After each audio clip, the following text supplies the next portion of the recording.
ಎಲ್ರಿಗೂ ನಮಸ್ಕಾರ. ಚಂದ್ರ ವ್ಲಾಗ್ಸ್ಗೆ ಸ್ವಾಗತ. ನಾವು ಈ ವಿಡಿಯೋದಲ್ಲಿ ಬಂಗುಡೆ ಮೀನು ಫಿಶ್ ಫ್ರೈ ಹೇಗೆ ಮಾಡೋದು ನೋಡೋಣ. ಫಸ್ಟ್ ಫಿಶ್ನ ಕ್ಲೀನ್ ಮಾಡ್ಕೊಂಡು ತೊಗೊಳ್ಳಿ. ಅದಕ್ಕೆ ಅರಿಶಿನ ಹಾಗೆ ಉಪ್ಪನ್ನು ಹಾಕಿ ನೆನೆಸಿಡಿ.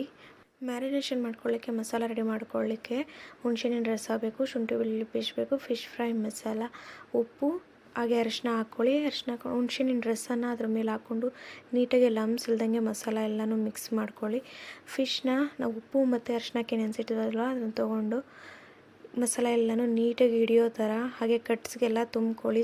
ನೀಟಾಗಿ ಮಸಾಲೆ ಎಲ್ಲ ಹಚ್ಚಿ ಇದನ್ನು ಒಂದು 10 to 15 ಮಿನಿಟ್ಸು ಮ್ಯಾರಿನೇಷನ್ ಆಗಲಿಕ್ಕೆ ಬಿಡಿ. ಅದಾದಮೇಲೆ ಒಂದು ಪ್ಯಾನ್ನ ತೊಗೊಂಡು ಅದಕ್ಕೆ ಲಿಟಲ್ ಆಯಿಲ್ ಹಾಕಿ ಫಿಶ್ನ ಇಡಿ. ಅದ್ರ ಮೇಲೆ ಇನ್ನು ಸ್ವಲ್ಪ ಆಯಿಲ್ ಹಾಕ್ಬಿಟ್ಟು ಎರಡೂ ಸೈಡು ಮಗ್ಚಾಕೊಂಡು ನೀಟಾಗಿ ಬೇಯಿಸ್ಕೊಂಡಿದ್ದಾದಮೇಲೆ ಲಾಸ್ಟಿಗೆ ನೀವು ಅದನ್ನು ಇಳಿಸೋದಕ್ಕೆ ಅಂದರೆ ಸ್ಟವ್ ಆಫ್ ಮಾಡೋದಕ್ಕಿಂತ ಮುಂಚೆ ಎಲ್ಲ ಬೆಂದಿದ್ದಾದಮೇಲೆ ಅದ್ರ ಮೇಲೆ ಸ್ವಲ್ಪ ಲೆಮನ್ನ ಸ್ಕ್ವೀಸ್ ಮಾಡಿ ಅದನ್ನು ಸ್ಟವ್ ಆಫ್ ಮಾಡ್ಕೊಳ್ಳಿ. ತುಂಬಾ ಚೆನ್ನಾಗುತ್ತೆ ಟೇಸ್ಟಿಯಾಗಿ.